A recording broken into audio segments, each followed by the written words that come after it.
Hello everyone, welcome back to my channel CFC capsule for concept. तो आज के इस वीडियो में हम क्लास 10th का चैप्टर लाइफ प्रोसेसेस का नेक्स्ट रिमेनिंग पोर्शन को कवर करेंगे, जिसमें ट्रांसपोर्टेशन यानी कि ब्लड सर्कुलेशन से रिलेटेड और एक्सक्रीशन के बारे में डिस्कस करेंगे। तो चलिए शुरू करते हैं हम आज का वीडियो। तो सबसे पहले हम देखेंगे कि आखिर में ये ट्रांसपोर्टेशन ट्रांसपोर्टेशन क्या है। ओके, तो देखो ट्रांसपोर्टेशन, एक minute. Transportation in human being. तो देखो ट्रांसपोर्टेशन जो होता है ह्यूमन बींग में, जो ट्रांसपोर्टेशन है उसमें मेनली क्या क्या इन्वॉल्व होगा। एक पंपिंग सिस्टम होता है जिसको हम हार्ट बोलते हैं हमारे बॉडी में, वो इन्वॉल्व होगा, यानी कि हार्ट सबसे इंपॉर्टेंट होगा। ओके, उसके बाद ब्लड वेसल्स होंगे, और ब्लड वेसल्स में कौन कौन आ गया तुम्हारे, ये आर्टरीज हो गया, वेन्स हो गया, कैपिलरीज हो गए। ओके, तो देखो सबसे पहले, और ब्लड हो गया तुम्हारा फ्लूइड कनेक्टिव टिश्यू। तो सबसे पहले हम ब्लड के बारे में देखते हैं कि ब्लड क्या है। ओके, तो देखो blood is a fluid connective tissue, okay, which transport food, oxygen and waste material in our body. तो देखो ब्लड क्या होता है, यानी कि ब्लड जो होता है हमारे बॉडी में जो फ्लूइड कनेक्टिव टिश्यू, जिसका कलर क्या होता है, रेड होता है। और उसका रेड कलर किस वजह से होता है, due to presence of haemoglobin. Okay, एक पिगमेंट होता है हेमोग्लोबिन, उसी की वजह से उसका ब्लड का जो कलर होता है वो रेड होता है। तो ब्लड फ्लूइड कनेक्टिव टिश्यू हो गया, जो ट्रांसपोर्ट करता है क्या क्या, food, oxygen, waste material in our body. Okay, blood किस चीज़ से बना होता है ये चीज़ देखते हैं। तो देखो blood consist of two components. दो कंपोनेंट्स में क्या क्या आ गया तुम्हारे, एक प्लाज्मा आ गया और दूसरा फॉर्म्ड एलिमेंट्स आ गया। तो प्लाज्मा टोटल कितना, 55%। ब्लड का कितना पार्ट जो होता है प्लाज्मा होता है, 55% जो पोर्शन जो होता है ब्लड का वो प्लाज्मा होता है। और प्लाज्मा जो होता है ना वो फ्लूइड पार्ट होता है।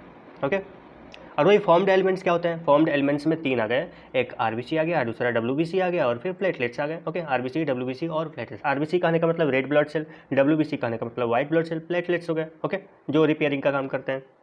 और इनका जो इनका जो कंपोजिशन होता है कितना होता है, 55%, सॉरी 45% होता है। ओके, 45% फॉर्म्ड एलिमेंट्स होता है और 55% प्लाज्मा, टोटल 100% हो गया। ओके,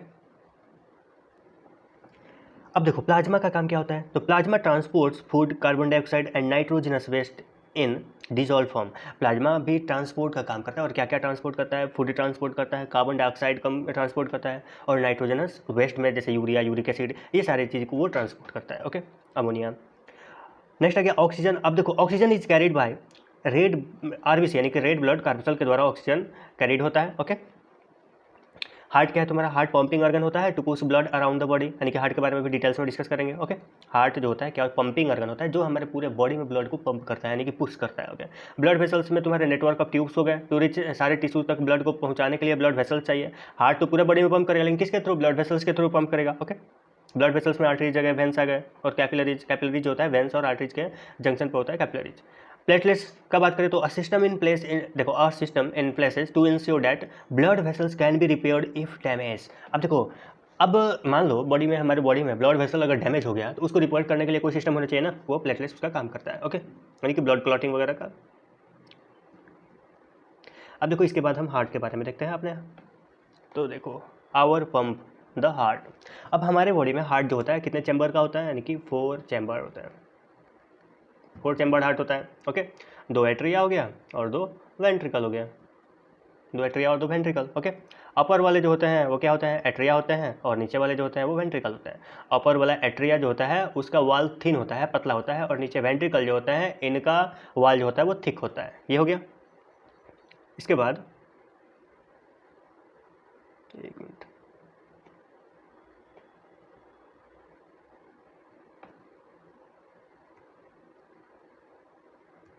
तो देखो ये वाले जो पोर्शन है, ये देखो इसमें हमने बता दिया, सॉरी ये एक मिनट, ये वाला जो पोर्शन हो गया, देखो ये वाला, ये राइट एट्रियम हो गया, और ये क्या हो गया, लेफ्ट एट्रियम हो गया, और ये जो हो गया ये। चलो सबसे पहले हम हार्ट का सिंपल एक स्ट्रक्चर देखते हैं। चलो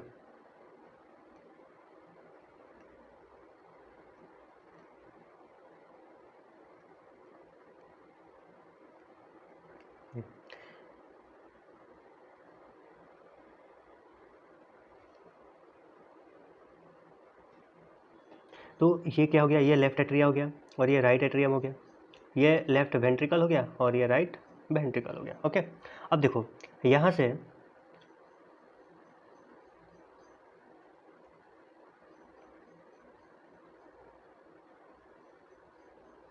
सेम चीज़ अब हम इसमें इस वाले फिगर में डिस्कस करते हैं। तो सबसे पहले हम बात करेंगे वेना केवा। वेना कावा जो होता है, यानी कि पूरे बॉडी से वेना कावा क्या करेगा, डीऑक्सीजनेटेड ब्लड को राइट एट्रियम में लेकर के आएगा।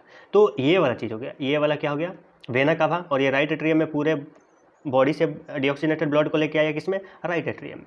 उसके बाद ये जो भाल्व है, यहाँ पे एक भाल्व होता है, ओके, ट्राइकस्पिड भाल्व। अब ये क्या करता है, इसके थ्रू राइट एट्रियम से राइट वेंट्रिकल में ब्लड जाएगा। अब देखो ये वाला जो होता है ना, ये वाला कौन सा भाल्व हो गया, ये पल्मोनरी आर्टरी होता है। अब ये पल्मोनरी आर्टरी जो होता है ना, राइट वेंट्रिकल से किधर की तरफ ले जाएगा, लंग्स की तरफ। यहाँ पे लंग्स हो गया, लंग्स की तरफ लेके जाएगा ब्लड, ताकि वहाँ पे जाके ब्लड ऑक्सीजनेटेड हो, ओके। और फिर वहाँ से पल्मोनरी वैन, यहाँ पे देखो लेफ्ट एट्रियम में ब्लड और डीऑक्सीजनेटेड ब्लड को लेफ्ट एट्रियम में लेके आएगा पल्मोनरी वैन, ये वाला देखो पल्मोनरी वैन। तो ये पल्मोनरी आर्टरी कहाँ से, राइट वेंट्रिकल से रिलीज हो रहा है, और वो कहाँ पे, लंग्स, ये किधर की तरफ जाएगा, लंग्स में जाएगा, और लंग्स से फिर पल्मोनरी वैन आकर के लेफ्ट एट्रियम में ब्लड को ड्रेन करेगा, ओके। अब लेफ्ट एट्रियम से देखो किधर जा रहा है, इधर को आ रहा है, किधर को, लेफ्ट वेंट्रिकल में बाइकस्पिड भाल्व के थ्रू, ओके। ये वाला जो भाल्व है बाइकस्पिड भाल्व है, ओके। इसके थ्रू किधर को आएगा, लेफ्ट वेंट्रिकल में आएगा, और फिर लेफ्ट वेंट्रिकल के द्वारा ऑर्टा, ये वाला पोर्शन क्या है, ऑर्टा है, ओके, पूरे बॉडी में ब्लड को ड्रेन करेगा, पहुंचाएगा पूरे बॉडी तक ऑर्टा। तो इस तरह से हमने देख लिया ना, देखो ये वेना कावा राइट एट्रियम में आ गया, okay.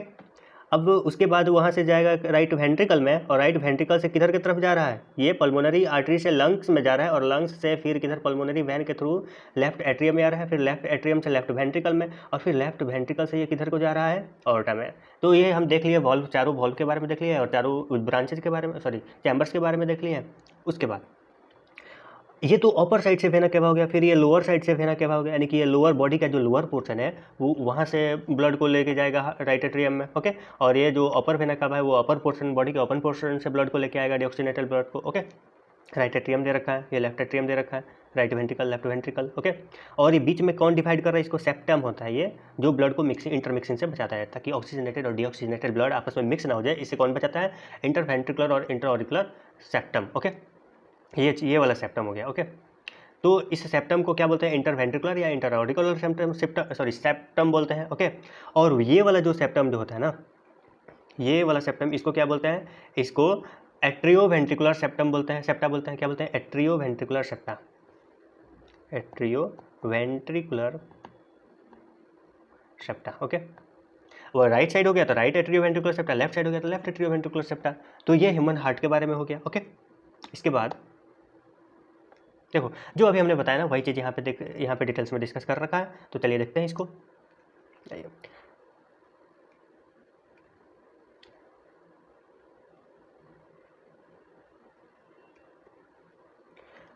Oxygen reach blood from lungs. अब देखो लंग्स में तो कि देखो डीऑक्सीजनेटेड ब्लड जो हार्ट से लंग्स में गया है वहाँ पे ऑक्सीजनेशन होगा, ऑक्सीजनेशन के थ्रू क्या होगा वहाँ पे, देखो वो फिर से हार्ट में पहुँचेगा। Oxygen reach blood from lungs comes to the thin walled upper chamber of the heart, left atrium में। लंग्स से देखो, लंग्स से ऑक्सीजन रिच ब्लड जो होता है वो किधर को जाएगा, फिर से वो लेफ्ट एट्रियम में जा रहा है, कौन से, लेफ्ट साइड में, लेफ्ट एट्रियम में एंटर कर रहा है। The left atrium relaxes when it collecting the blood. देखो जब लेफ्ट एट्रियम में ब्लड फिल कर रहा होगा ना, उस समय ये जो लेफ्ट एट्रियम है वो रिलैक्स कर रहा होगा। जैसी बात है रिलैक्स होगा यानी कि फूलेगा, तभी तो उसमें ब्लड आएगा, ओके। इट देन कंट्रैक्ट, उसके बाद ये क्या करेगा, कंट्रैक्ट करेगा, वाइल द नेक्स्ट चैम्बर, वही उसके नीचे वाला जो लेफ्ट वेंट्रिकल है वो रिलैक्स करेगा। जब देखो जब अपर वाला जो एट्रियम जो है जब वो रिलैक्स करेगा, सॉरी जब वो कंट्रैक्ट करेगा उस समय लेफ्ट वेंट्रिकल, उसके नीचे वाला जो वेंट्रिकल है वो क्या करेगा, रिलैक्स करेगा। और उसके बाद इस वजह से अब लेफ्ट एट्रियम से लेफ्ट वेंट्रिकल में ब्लड जाएगा, okay. So that the blood transfer to left ventricle, okay. When the muscular left ventricle contract, अब देखो जब लेफ्ट वेंट्रिकल अब जब कॉन्ट्रैक्ट करेगा ना तो ब्लड जो होता है वो पूरे बॉडी में पंप्ड होगा, pumped out to the body, whole body, okay. अब उसके बाद पूरे बॉडी के टिश्यू से डीऑक्सीजनेटेड ब्लड कहाँ पे जाएगा, डीऑक्सीजनेटेड ब्लड फिर से वो राइट एट्रियम में जाएगा, okay. Upper chamber right atrium में जाएगा, ओके। और जब राइट एट्रियम में ब्लड फिल करेगा तो उस समय रिलैक्स कर रहा होगा। As the right atrium contract, अब चूंकि राइट एट्रियम में ब्लड फिल हो गया उसके बाद वो क्या करेगा, कंट्रैक्ट करेगा। जैसे ही राइट एट्रियम कंट्रैक्ट करेगा तो उस समय जो लोअर चैम्बर होगा राइट वेंट्रिकल वो उसमें रिलैक्सेशन हो रहा होगा, और इसके वजह से राइट एट्रियम से राइट वेंट्रिकल में ब्लड फिल करेगा। Okay, this transfer blood to the right ventricle which in turn pumps it to the lungs for oxygenation. उसके बाद जब राइट वेंट्रिकल में कंट्रैक्शन होगा ना तो ये ब्लड को पंप करेगा लंग्स में। ओके, ताकि वहाँ से डीऑक्सीजनेशन से ऑक्सीजनेशन हो सके। Okay, deoxygenated blood oxygenated blood में कन्वर्ट हो गया, फिर से ये साइकिल रिटर्न करेगा, फिर से वहाँ लंग्स से फिर वो भेजेगा लेफ्ट एट्रियम में, फिर लेफ्ट एट्रियम से लेफ्ट वेंट्रिकल्स में, फिर लेफ्ट वेंट्रिकल में कंट्रैक्शन होगा वो पूरे बॉडी पार्ट में, फिर पूरे बॉडी पार्ट से फिर से राइट एट्रियम, फिर राइट एट्रियम से राइट वेंट्रिकल, फिर राइट वेंट्रिकल से लंग्स। इस तरह से साइकिल चलेगा और साइकिल में ये टू टाइम्स हार्ट में आ रहा है, इसलिए इसको डबल सर्कुलेशन बोलते हैं। ओके, और इसको कार्डियक साइकिल भी बोलेंगे, क्योंकि साइकिल चल रहा है ना, इसलिए इसको हम क्या बोलेंगे, कार्डियक साइकिल भी बोलेंगे इसको। Okay, the separation of right side and the left side of the heart is useful to avoid the mixing of oxygenated and deoxygenated blood. Such separation allows a highly efficient supply of oxygen to the body. Okay, अब ये जो right side और left side का heart जो होता है एक septa से सेपरेटेड होता है, जिसको हम इंटर एट्रियल सेप्टम या फिर इंटर वेंट्रिकुलर सेप्टम भी बोलते हैं। ओके, एट्रियल के बीच में होगा वो इंटर एट्रियल सेप्टम होगा, और वेंट्रिकल्स के बीच में जो होगा इंटर वेंट्रिकल सेप्टम हो गया। ओके, जो इन दोनों के मिक्सन से ऑक्सीजनेटेड और डीऑक्सीजनेटेड ब्लड के मिक्सिंग से बचाते हैं। तो अभी हमने देखा कुछ देर पहले कि जो ये वाला साइड देखो, लेफ्ट साइड का जो पोर्शन है इसमें ऑक्सीजनेटेड ब्लड आ रहे थे। ओके, ऑक्सीजनेटेड ब्लड हो रहे थे, और ये वाला जो साइड है राइट साइड जो है इसमें कौन सा था, CO2 था, यानी कि डीऑक्सीजनेटेड ब्लड आ रहे थे। ओके, राइट साइड में। तो ये तो हो गया, हमने हार्ट के बारे में देख लिया। इसके बाद अब देखते हैं कि कौन से एनिमल में कैसा चैम्बर ऑफ हार्ट पाया जाता है। देखो, एनिमल्स लाइक एम्फीबियंस कौन हो गए, जो एनिमल देखो जो टेरेस्ट्रियल रीजन और एक्वेटिक रीजन दोनों जगह पाए जाते हैं, दोनों जगह रहने के लिए कैपेबल होते हैं वो एम्फीबियंस हो गए, जैसे फ्रॉग हो गया। ओके, तो फ्रॉग में और ये हो गए, और बहुत सारे रेप्टाइल्स हो गए, इनके पास 3 चैम्बर्ड हार्ट होते हैं। कैसे होते हैं, 3 चैम्बर्ड हार्ट होते हैं, और ये tolerate some mixing of the oxygenated and deoxygenated blood, यानी कि ये जो है ना इनके पास कुछ ऐसे मतलब सिस्टम होता है कि वो ऑक्सीजनेटेड डीऑक्सीजनेटेड ब्लड के कुछ मिक्सिंग को टॉलरेट कर सकते हैं। उसके बाद बात करते हैं फिशेज का। तो फिशेज में 2 चैम्बर्ड हार्ट, एक एट्रिया और एक वेंट्रिकल होता है। ओके, 2 चैम्बर्ड हार्ट होते हैं, और इसमें ब्लड जो होता है पंप टू द गिल्स, यानी कि हार्ट से ब्लड किधर को पंप होता है, गिल्स में, तो वहाँ पे गिल्स में ऑक्सीजनेटेड होगा। ओके, उसके बाद वो पूरे बॉडी में पास होगा। क्रोकोडाइल और मैमल्स में देखो, क्रोकोडाइल एक क्या है, रेप्टाइल है, लेकिन रेप्टाइल में देखें कि रेप्टाइल में 3 चैम्बर्ड हमने देखा था, रेप्टाइल्स में 3 चैम्बर्ड होता है। ओके, लेकिन ये एक्सेप्शन है, क्रोकोडाइल क्या है, एक्सेप्शन है, और क्रोकोडाइल में कितना होता है, 4 चैम्बर्ड हार्ट होता है। क्रोकोडाइल और मैमल्स में कितना होता है, 4 चैम्बर्ड हार्ट होता है। ओके, जो कि जिसके बारे में हमने अभी पढ़ा। चलो, अब डबल सर्कुलेशन के बारे में भी हमने अभी डिस्कस करा था, तो चलिए डबल सर्कुलेशन सिस्टम के बारे में बात करते हैं। डबल सर्कुलेटरी सिस्टम, तो देखो, the oxygenated blood from the lungs return to the heart. देखो, ऑक्सीजनेटेड ब्लड जो होगा ना लंग्स से हार्ट में रिटर्न कर रहा है, जो कि pumped again into different parts of the body by the heart, जो अगेन वो पूरे बॉडी पार्ट्स में पंप्ड होगा by different parts of the body. Okay, thus the blood pass through the heart making one complete round through the body.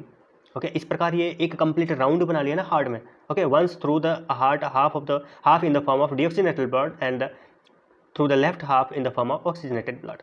तो देखो, इस प्रकार ये अलग एक कंप्लीट यानी कि एक राउंड बना ले रहा है ना। देखो, दस the blood pass through the heart से जो ब्लड पास कर रहा है एक कंप्लीट राउंड बना ले रहा है थ्रू द बॉडी। ओके, एक जो है वो right half in the form of deoxygenated blood, और वही जो दूसरा लेफ्ट साइड से लेफ्ट हाफ से वो ऑक्सीजनेटेड ब्लड के फॉर्म में ये कर रहा है। ओके, मूव कर रहा है। तो इस प्रकार ये 2 बार हार्ट में इंटर कर रहा है ना, इसलिए इसको डबल सर्कुलेशन बोलेंगे। ओके, यहीं पे देख लेते हैं। देखो, ये जो पूरे बॉडी से डीऑक्सीजनेटेड ब्लड आया और ये राइट एट्रियम में आया, और फिर राइट एट्रियम से राइट वेंट्रिकल में गया, फिर राइट वेंट्रिकुलर से ये किधर को गया, पल्मोनरी आर्टरी के थ्रू लंग्स में गया, फिर यहाँ ऑक्सीजनेशन होगा, ये कैपिलरीज है, यहाँ ऑक्सीजनेशन होगा, फिर ऑक्सीजनेटेड ब्लड किधर को, पल्मोनरी वैन के थ्रू ये किधर आएगा, लेफ्ट एट्रियम में आएगा, फिर लेफ्ट एट्रियम से किधर को आ गया। देखो, एक बार ये हार्ट में आया और फिर अब दूसरा बार एंट्री मार रहा है, और फिर ये लेफ्ट वेंट्रिकल में जाएगा, फिर लेफ्ट वेंट्रिकल से ये ऑर्टा के थ्रू पूरे बॉडी टिश्यूज में जाएगा, फिर यहाँ आर्टरी है, ऑर्टा है यानी, और ये वैन, और बीच में कैपिलरीज, फिर यहाँ ऑक्सीजन ये क्या होगा, एक्सचेंज ऑफ गैस यहाँ पे भी होगा, और CO2 फिर से ऐसे डीऑक्सीजनेटेड ब्लड फिर से एक साइकिल करेगा। तो यहाँ कार्डियक साइकिल भी डिफाइन हो जा रहा है और डबल सर्कुलेशन भी डिफाइन हो जा रहा है। एक बार इस देखो, राइट हाफ में क्या हो रहा है, डीऑक्सीजनेटेड ब्लड देख रहे हैं, और लेफ्ट हाफ में क्या देख रहे हैं, ऑक्सीजनेटेड ब्लड का काम देख रहे हैं। Okay,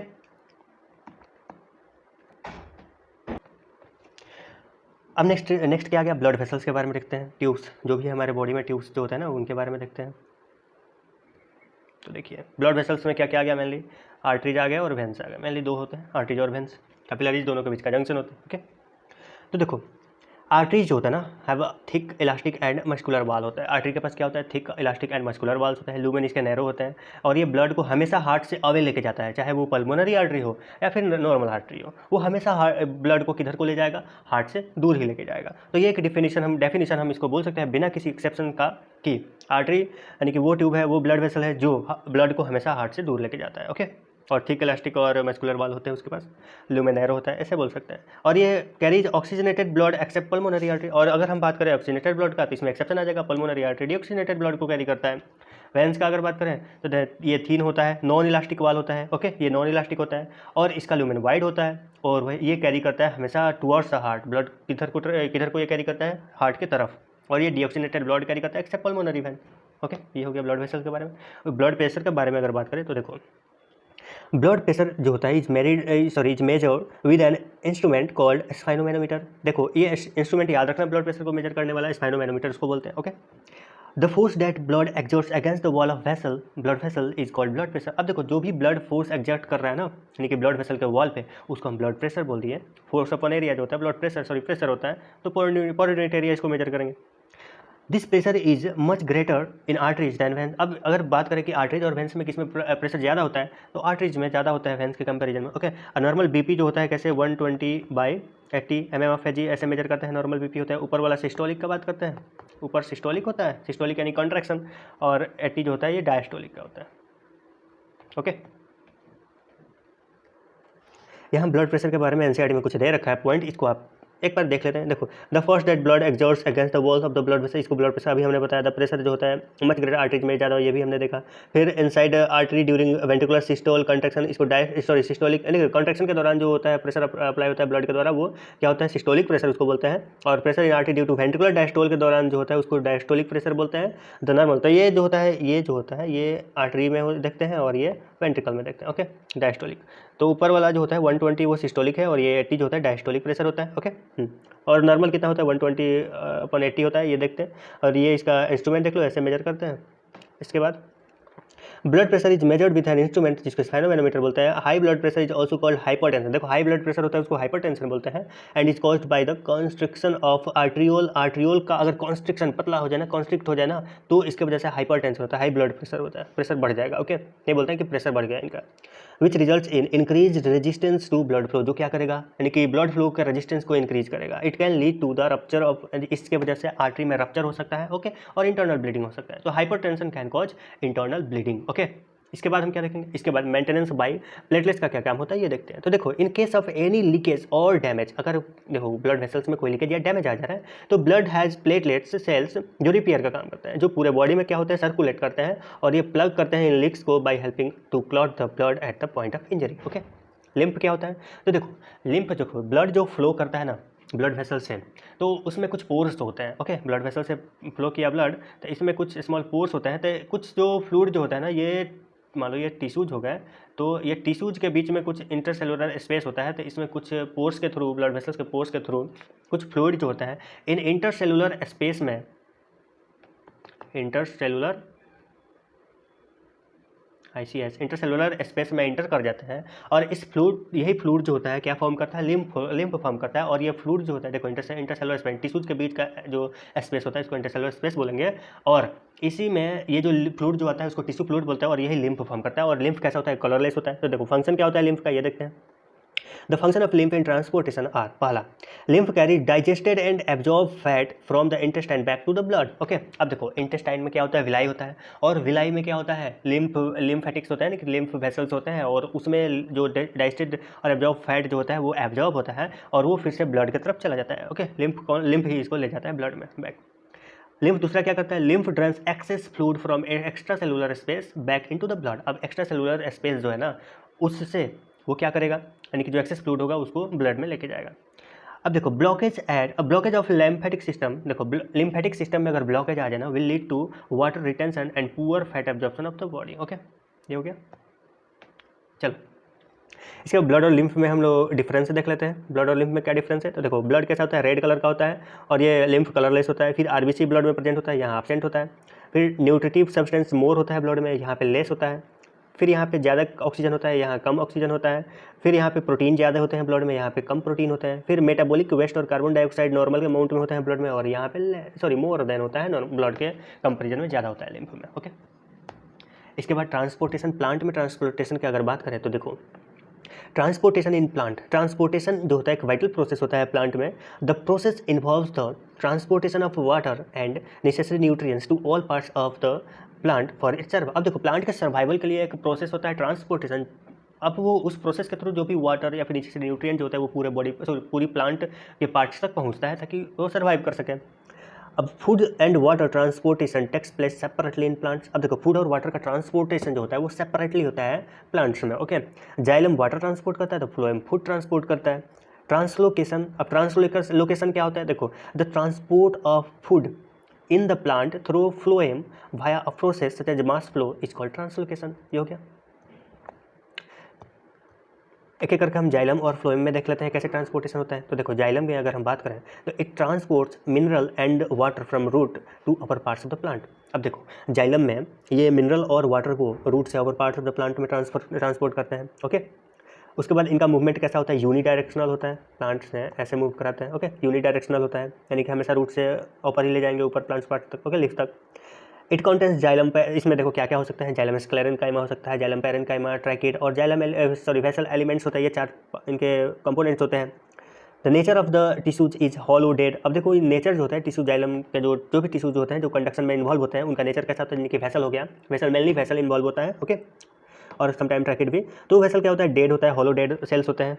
okay, this tissues are present in the centre of the vascular bundle. अब ये कहाँ पे प्रेजेंट होता है, जाइलम वेस्कुलर बंडल के सेंटर में प्रेजेंट होता है। ओके, फ्लोएम का अगर बात करें तो देखो, it transports nutrients and food like amino acid, sugar from leaf. अब देखो, लीफ में देखो फोटोसिंथेसिस का होता है, लीफ में होता है, लीफ में स्टार्च बनेगा। ओके, जो भी ग्लूकोज सुक्रोज बनेगा वो कहाँ बनेगा, स्टार्च में बनेगा, और वहाँ से वो ट्रांसपोर्ट करेगा growing parts of the plant में। ओके, इनका मूवमेंट बाई डायरेक्शनल हो गया। इट कॉन्टेंस कंपेनियन सेल, देखो इनमें कंपेनियन सेल हो गया, फ्लोएम पैरेनकाइमा होता है, सिव ट्यूब होता है और फ्लोएम फाइबर होता है। मेनली इसमें कंपेनियन सेल और सिव ट्यूब जो होते हैं ये इन्वॉल्व होते हैं ट्रांसपोर्ट में। ओके, और ये लिविंग होता है। नेचर कैसा होता है टिश्यूज का, लिविंग होता है, साइटोप्लाज्म बट बिना न्यूक्लियस का, जैसे सिव ट्यूब में कोई न्यूक्लियस नहीं होता है। ओके, बट वो लिविंग होता है। This tissues are present outside the vascular bundle के आउटसाइड प्रेजेंट होता है फ्लोएम। तो ये हमने जाइलम और फ्लोएम के बारे में देख लिया। उसके बाद एक टॉपिक आता है ट्रांसपीरेशन। अब ट्रांसपीरेशन क्या है, देखो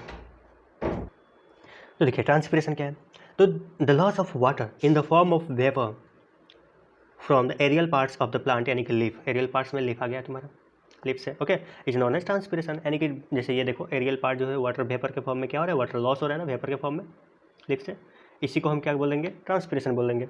it helps in absorption and upward movement of water. अब देखो ये किस में हेल्प करेगा, यानी कि वाटर के एब्जॉर्प्शन और अपवर्ड मूवमेंट ऑफ वाटर में हेल्प करेगा। Okay, and minerals, okay, dissolve in it from root से लीफ। ओके, रूट से लीफ तक अपवर्ड मूवमेंट ऑफ वाटर और मिनरल में हेल्प करेगा ये ट्रांसपीरेशन।